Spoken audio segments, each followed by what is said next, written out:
तो किसी ने बड़े कमाल की बात कही है कि चित्र की नहीं चरित्र की पूजा करो, व्यक्ति की नहीं व्यक्तित्व की पूजा करो। तो यह बात है 1954 की, जब आजाद भारत में एक बच्चे ने जन्म लिया। उस वक्त हिंदुस्तान की हालात बहुत खराब थे, गरीबी थी, भूखमरी थी, आम लोगों की स्टैंडर्ड ऑफ लिविंग बहुत खराब थी। आधे से ज्यादा लोग बीमारियों से मरते थे, न जनता स्टेबल थी न सरकार। तो बच्चा जैसे बड़ा हुआ, उसका दाखिला शहर के सबसे पुराने स्कूल में करा दिया गया ताकि बच्चे को एक हिंदुस्तानी माहौल मिले। माँ बाप ये बिल्कुल ही नहीं चाहते थे कि बच्चे पे कोई वेस्टर्न रंग चढ़े। बचपन से ही उसे एक शिक्षा दी गई थी कि किस तरीके से महात्मा गांधी, डॉक्टर भीमराव अंबेडकर, राजा राम मोहन रॉय वगैरह इन लोगों ने किस तरीके से समाज के उद्धार के लिए अपना सर्वस्व दांव पे लगा दिया। देश में बढ़ते अराजकता और कम साक्षरता को देखते हुए उसके पिता ये चाहते थे कि ये बच्चा एक टीचर बने, क्योंकि उनका ये मानना था कि एक शिक्षक ही देश के भविष्य की नींव रखता है। लेकिन उसके दादा का एक सपना था कि वो डॉक्टर बने, गरीबों की सेवा करे, लोगों का दुख दर्द दूर करे।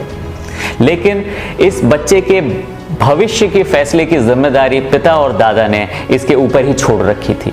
एक बेहद ही मिडिल क्लास फैमिली के इस बच्चे का नाम कुकू था। कुकू की बढ़ती उम्र ने इसके जिज्ञासा को भी बढ़ाया।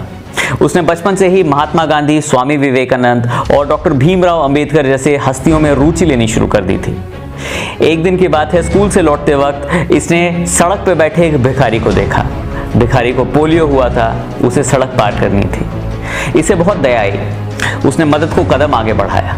लेकिन इससे पहले कि वो कर पाता, दो लोग आए और इस भिखारी को अपने गोद में उठा के सड़क पार करा दिया। लम्हा बड़ा मार्मिक था, उसके आंखों से आंसू बह निकले थे। लेकिन उन दो भले इंसानों पे इसे गर्व भी बहुत हुआ। खाकी शॉर्ट्स और सफेद शर्ट में उन दो भले इंसानों का इसने पीछा किया तो पता चला उन दोनों जैसे कईयों की रैली लगी हुई है। हर कोई अपने मुताबिक लोगों की मदद करने की कोशिश कर रहा है। कोई भूखे को खाना खिला रहा है, कोई प्यासे को पानी पिला रहा है। इस नन्हे से दिल पे एक छाप पड़ी। वो लोग एक एनजीओ के हिस्सा थे, नाम था राष्ट्रीय स्वयंसेवक संघ। उसने आरएसएस के बारे में पता किया, जो कि इसे बहुत भाया। वो लम्हा था, वो वक्त था, एक बच्चे की जिंदगी बदल रही थी। उसने पूरी रात उस घटना के बारे में सोचा। लोगों के मर्म के प्रति, लोगों के दुख दर्द के प्रति उसे और आकर्षण हुआ।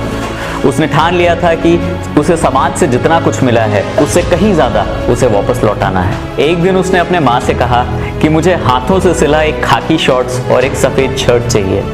पूछने पे उसने बताया कि मुझे लोगों की सेवा करनी है। पिता का दिल पसीज गया, उन्होंने उसे अपने गले से लगा लिया। उस वक्त कुकू की उम्र सिर्फ 13 साल थी। उसने आरएसएस ज्वाइन कर लिया।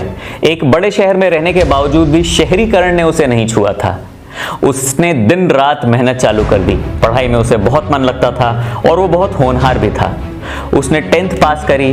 जैसे जैसे उम्र बढ़ी उसने कई और एनजीओ ज्वाइन कर लिया। उसने 12th में डिसाइड किया कि उसे अपने दादाजी का सपना पूरा करना है, उसे एक डॉक्टर बनना है। 12th पास करने के बाद उसने कानपुर से एमबीबीएस किया, फिर उसी कॉलेज से उसने एमएस कर लिया। लेकिन इसी बीच उसने लोगों से अपना कनेक्शन नहीं तोड़ा। लोगों के बीच रह के उनका फ्री ट्रीटमेंट करना, कई एनजीओ से जुड़े रहने के कारण वेलफेयर टूर्स करना, अपने लिविंग स्टैंडर्ड को जितना साधारण रख सके उतना साधारण रखना। श्री गोवलकर को अपना रोल मॉडल मानने वाला कुकू अब एक डॉक्टर बन चुका था।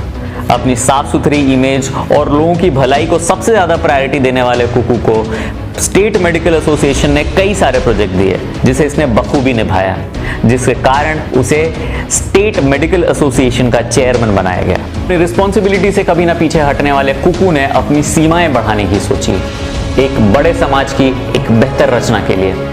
उसे पॉलिटिक्स में जाना था। जब उसने ये बात सोची, उसने अपने सबसे अच्छे सलाहकार और अपने सबसे करीबी अपने माँ से ये बात कही।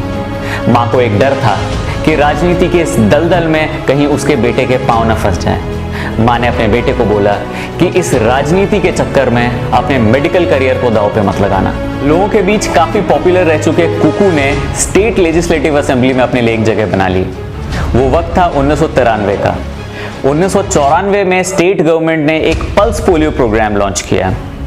बीइंग अ मेडिकल प्रोफेशनल और एक अच्छे डॉक्टर और एक मिनिस्टर होने के नाते ये रिस्पॉन्सिबिलिटी उसे दी गई। वो दिन था 2 अक्टूबर का, जब एक पल्स पोलियो का एक इम्यूनाइजेशन प्रोग्राम रखा गया था। उस दिन सवेरे उसकी बचपन की यादें ताज़ा हो गईं। उसे याद आई वो पोलियो ग्रसित भिखारी की, कभी ना हारने के दृढ़ इरादे से वो घर से निकला। उसे नहीं पता था ये दिन एक इतिहास रचने वाला है। उसकी सेवा करने की प्रगाढ़ इच्छा, अपने देश से अगाध लगाव और लोगों की सेवा करने की असीम क्षमता ने इस प्रोग्राम को लिम्का बुक ऑफ रिकॉर्ड्स में दर्ज कराया। लोगों ने इस प्रोग्राम में बढ़ चढ़ के हिस्सा लिया। उस दिन क्या अमीर, क्या गरीब, क्या बड़े, क्या बच्चे, सब ने वॉलंटियर किया और 3 मिलियन 3 साल से कम उम्र के बच्चों को पोलियो ड्रॉप्स पिलाए गए। उसकी अगुवाई में सुपर सक्सेसफुल मॉडल को भारत सरकार ने भी अपनाया और उसी की अगुवाई में इसे सेंटर लेवल पे भी किया गया और उसके इस पायनियरिंग एफर्ट के कारण 170 मिलियन बच्चों को पोलियो ड्रॉप्स पिलाए गए, जिसके कारण 27 मार्च 2014 में WHO ने इंडिया को ऑफिशियली पोलियो फ्री डिक्लेयर किया। कुकू कोई और नहीं, 5 बार दिल्ली के कृष्णनगर कॉन्स्टिट्यूएंसी से रह चुके MLA, दिल्ली स्टेट के health minister, present day union health minister और अब WHO के इंडियन मूल के एग्जीक्यूटिव बोर्ड के चेयरमैन डॉक्टर हर्षवर्धन हैं। उसके बाद हर्षवर्धन ने कभी पीछे मुड़ के नहीं देखा। पल्स पोलियो के अपार सक्सेस के बाद उन्होंने अपनी अगली मुहिम टोबैको के खिलाफ जारी करी। Somehow he succeeded in banning smoking in public places. WHO ने इन्हें director general medal for his contribution towards society भी दिया। He is also known as doctor of the decade. तो एक छोटी सी कहानी डॉक्टर हर्षवर्धन की उर्फ कुकू उर्फ डॉक्टर साहब की, जिन्होंने हमेशा इस समाज के उद्धार के लिए एक प्रेरणा ली और इसे एक नए आयाम, एक नए लेवल तक लेके गए। जब आपकी आकांक्षाएं दृढ़ हैं, आपके मन में कुछ करने की चाहत है, तो जिंदगी भी आपका साथ देती है। तो इस कहानी के माध्यम से मैं फिर से कहना चाहूंगा कि कुछ ऐसा करो कि कोई ना कर सके। सालों तक क्या, सदियों तक दुनिया आपको याद रखे। तो अगले संडे मैं ऐसे ही कुछ बुलंद शख्सियत की कहानियों के साथ आपके सामने फिर से हाजिर होऊंगा। तब तक के लिए me Rahul signing off, bye bye.